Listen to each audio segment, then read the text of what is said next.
And this video is switching things up just a little bit. You know, it's great to wear the versatile fragrances, the fresh stuff, the sweet stuff, the intoxicating fragrances, the fragrances really geared towards potentially getting you a compliment. That's all great, fine, and dandy. But there's another side to this that doesn't get discussed as often, and that is fragrances that are to be taken a bit more seriously.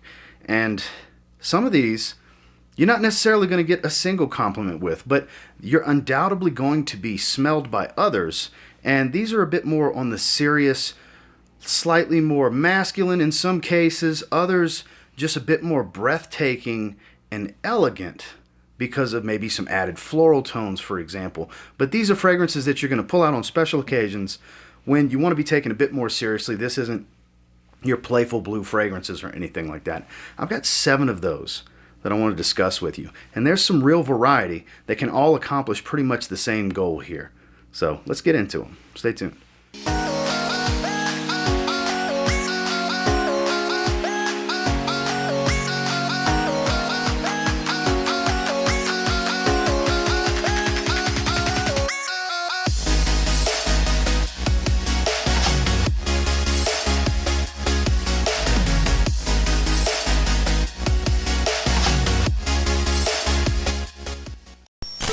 So there's going to be a little bit of niche, there's a little bit of designer. They all play a role in the main goal here, which is to be taken a bit more seriously. And that's one of the ways I look at Nishane Hacivat. Because yes, it gets compared to Creed Aventus quite often, but in my opinion, this is kind of head and shoulders above Aventus in many ways. It's a lot more refined, but still has that, just attractive, bright citrus and fruitiness up top. That's where your similarity is really going to fall into with Aventus. But this is a true Chypre at its core, based around a gorgeous and powerful, earthy and green spicy type of oak moss. This stuff dresses up very, very well. I would take this 10 out of 10 times if I'm trying to show out or trying to make a strong impression over Creed Aventus. Creed Aventus I would choose more as a daily wear, honestly. And this would be a more serious occasion. I smell it floating in the air. It's a lovely fragrance. Beautiful stuff. You don't need a lot of sprays. I never do more than 4 sprays because this stuff performs phenomenally on my skin. Like I said, you're going to get a lot of that fresh fruitiness up top, and it's going to settle into a lighter form of that top note, but the oak moss is really going to start to take over. It's a little bit more of a woody approach.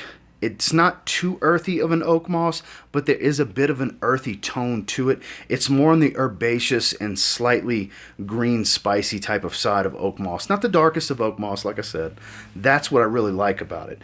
Granted, oak moss can be done in so many different ways. There's so many different qualities across the globe to get, but what's used here in Nishane's version of a Chypre, it's next level in my opinion. It really is. This is a very classy, extremely masculine fragrance in my opinion. A modern day masculine fragrance that is to be taken seriously.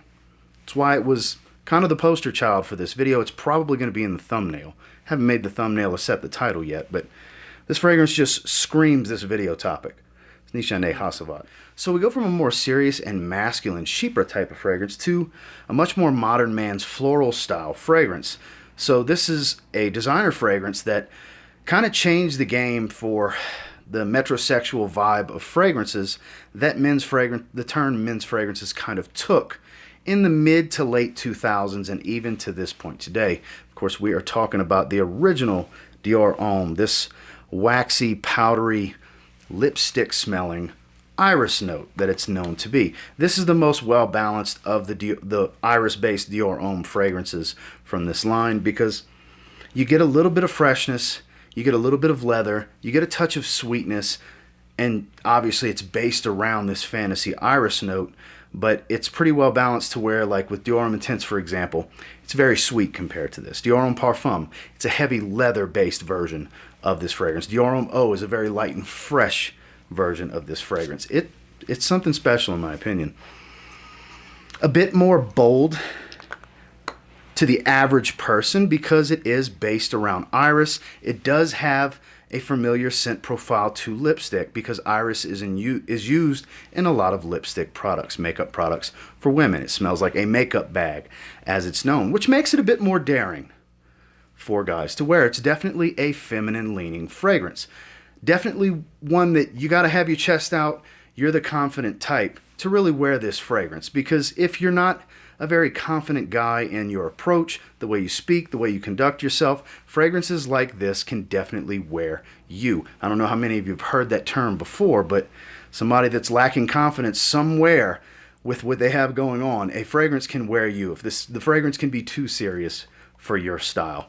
So this is more suited towards the more bold and daring and assertive personality that can walk right into a crowd smelling like an iris flower or smelling like lipstick, honestly, with a big smile on his face, carry on a conversation, and never bat an eye about it. Because for me personally, this stuff is remarkable. I love this line. Iris is my favorite note in fragrances, and it's definitely one that you show out. It's to be taken a bit more seriously. This is not run-of-the-mill. This is not crowd-pleasing where everybody around you, ooh, you smell nice. Yeah, you may get the occasional compliment. You absolutely can. I'm not saying this fragrance won't pull one on occasion, but it's definitely not the type of scent profile that's just going to have people wanting to smell you, wanting to know what you wear, everybody you walk by. Definitely a bit more on the bold side, in my opinion, is Dior Homme. Jumping back into a niche fragrance, this one has an interesting take. It kind of blends a little bit of the first two fragrances we spoke of, where you get some fruitiness, but you also get some florals. We're talking about Kajal Parfums Lamar. So Lamar is a special fragrance in my opinion. This was my favorite release of 2020. So here you're going to get some fruits, you're going to get some citrus, you're going to get a nice juicy hit of pineapple. And the florals used here is a lovely fresh Turkish rose with some marigold. Marigold gives this a unique character that I haven't smelled in other fragrances like this. For being floral, it actually comes across less feminine to me than Dior Homme even does, the fragrance we previously spoke about before this one. This has quality of the highest level, okay? This is some of the most natural oils, fragrance oils that have been found across the globe. Kajal only uses top tier oils for their fragrances, and the performance is definitely there. None of these are really lacking in performance. That's not an issue. That's why I won't really touch on performance much throughout the video. But this is one that makes a statement. It does have a class and elegance. It does, in my opinion, need to be dressed up more so than dressed down. But it's not so serious that I don't think you could wear this a bit more casual, maybe a semi-casual look. Maybe not the best t-shirt fragrance out there, obviously. But this is another one because of its floral dominance and its heart. You have to be a bit more on the confident side. This is a little bit more daring, maybe not as daring as Dior Homme, but when you're basing a men's fragrance around florals to where it's the most dominating notes you're going to smell is the flower notes, confidence is key. Confidence is definitely key here, guys, but this is a stunning fragrance. This almost breathtaking in its design because it has some complexity. It does change. There's a variety of nuances. You'll get a hit of toffee in the dry down. There's a smooth touch of ambroxan that doesn't add really a synthetic or shower gel type of feel, just a little bit of kind of a cooling vibe I find in the dry down from this ambroxan. There's a light woody base here. Like I said already about the florals, there's fruitiness, there's pineapple. There's so much going on here, but it doesn't smell like a busy fragrance at the same time. The blend here was done beautifully. It's the top of the class from Kajal Parfums in my opinion. If you're only going to get one and it's a little bit on the bold side, this would definitely be the fragrance I would recommend. There's safer options from them. And like I said, not the most daring thing in the world, but you have to really like florals. This is definitely one to be taken seriously. This is Lamar from Kajal.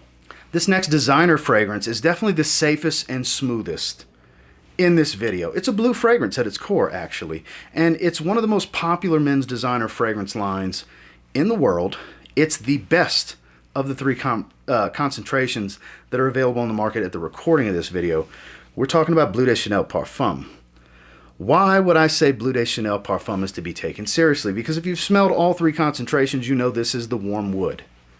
This is the more polished, smooth, and refined version of Bleu de Chanel. This stuff is subdued. It's not in your face. It's a bit close to the skin. It's radiant at the same time. It has a strong, attractive quality for the wearer and those that the wearer passes by. And it has some pretty good staying power at the same time. This is one that even though you can dress it down and be as casual as you want, because at its core, it's still Bleu de Chanel. It's so warm and rich and elegant. It dresses up better than probably any blue fragrance on the market. This stuff is gorgeous. Not a daring scent in any way, but it's so smooth and refined. Every time I talk about this fragrance, I bring up how it's smooth and refined and polished. There's a reason. Those words suit this scent profile so perfectly. It's such a great blend of synthetics that doesn't come across too synthetic. I mean, there's a good dose of ISOE Super in this fragrance, and it doesn't come across as very synthetic. A little, sure, but not so much as the EDP, or especially not the EDT. You still maintain some of that fresh, bright citrus that Bleu de Chanel is known for with this lemon zest note in the top, but it's all about a variety of woods, smooth, easygoing, rich, and warm woods. Like I said, there's a radiant quality to this fragrance on skin. A little bit of a heater, if you will. It's a little warming. That's why I say it's a warm wood smell. This is class and elegance in a bottle as far as designer fragrances are concerned, in my personal opinion. And I don't feel like I could have had this video topic done without this fragrance being in this video. Because in my personal opinion, when it comes to designers, stuff I would consider mid-level quality, because there is a little bit of synthetics going on here. It's not top-tier luxury like some of the fragrances in this video. I think it's the best when it comes to what just designer fragrance are you going to wear that's going to garner some respect when people smell you, because even though it's a blue fragrance, it's the most serious of the blue fragrances. No denying that one. Bleu de Chanel Parfum.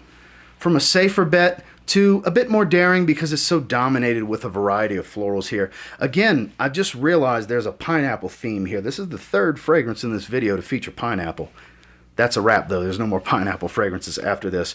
But what makes this one so daring, it's dominated by hyacinth and iris. Another iris fragrance. It's a show out. It's Xerjoff Accento. I only pull this bottle out for the most special of occasions. It's loud. This is one that makes a statement, a bold statement, because it's fresh and fruity. It's mega white musk clean and extremely floral and powdery. Not everybody is a fan of that kind of stuff. Especially guys. This is extremely unisex. But in my opinion, personally of course, this is one of the most elegant, dressy occasion suit and tie fragrances money can buy. I've had this one for a few years now. Like I said before, it's not one I pull out often. I've only worn this maybe 2 handfuls of times max. Maybe not even that many. Maybe more like 7 or 8 times. Because it's the scent profile and the quality and the way it performs comes across to me a very specific manner. It just says, you're that guy that walks into the crowd where everybody kind of stops because they smell you, and who smells like that? It's an interesting, I haven't smelled that. That's different. Is that you? Is that what you're wearing? What is that? This is one of those types of fragrances. Not necessarily going to be a big compliment getter, but a great conversation starter. Very assertive type of scent profile, though elegant at the same time. It's serious but elegant.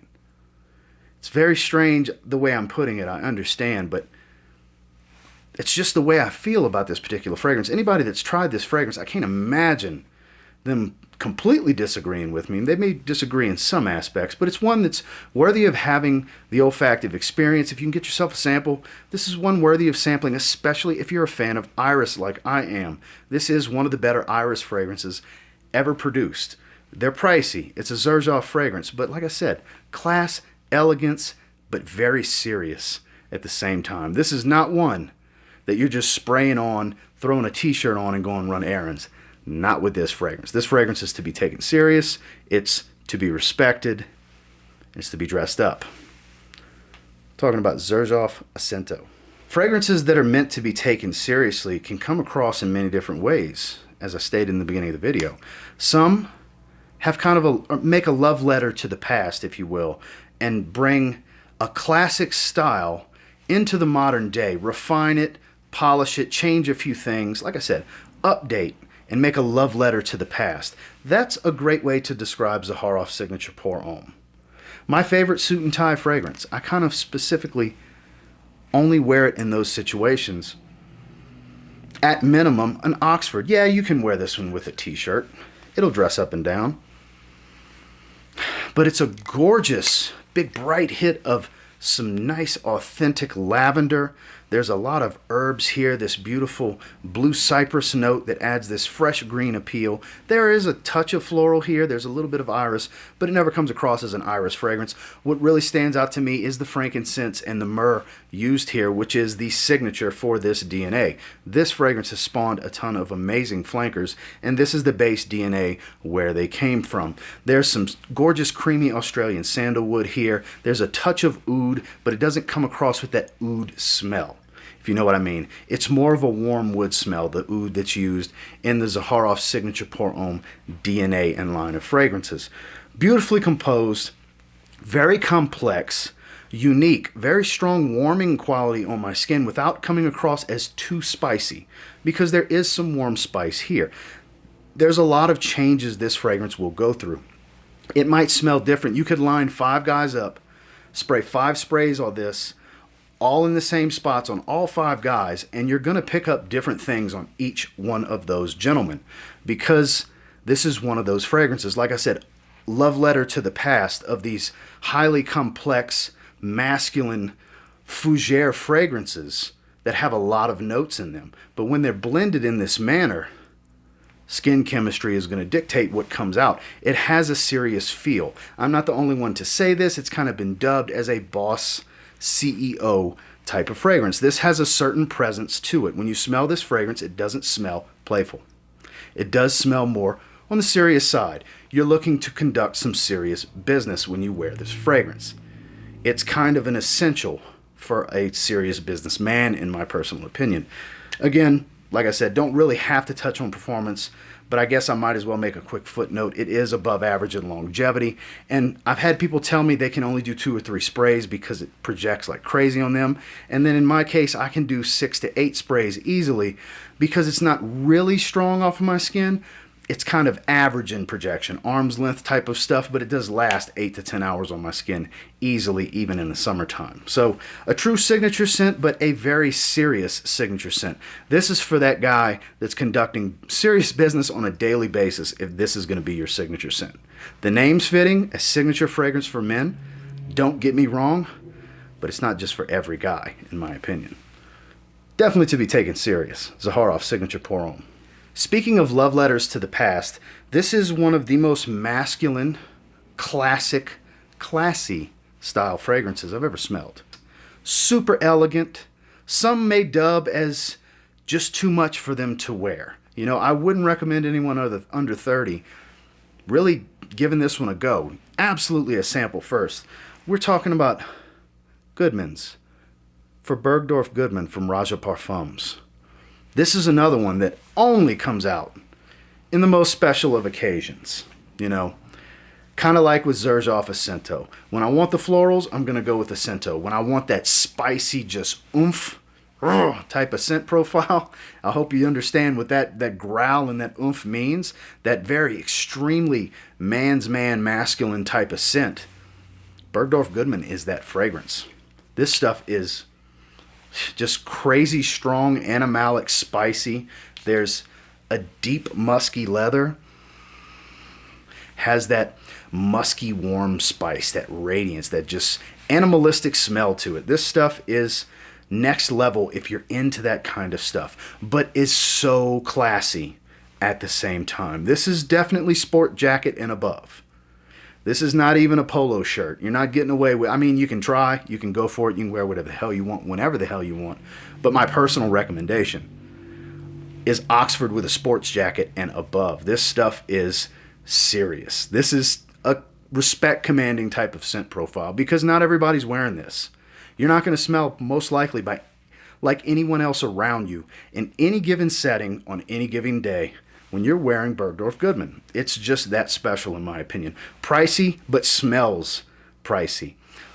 Another one that uses top tier oils. I mean, Roja Parfums, Kajal Perfumes, Zaharoff, Xerjoff, all these higher end luxury fragrances in these videos. In this video, they definitely use top tier oils. And this is nothing short of remarkable when it comes to blend in quality. Another one that's kind of in a way a love letter to the past, kind of like Signature Pour Homme is as well, because there's a lot of complexity here from a large amount of notes, but this is much more on the animalic side.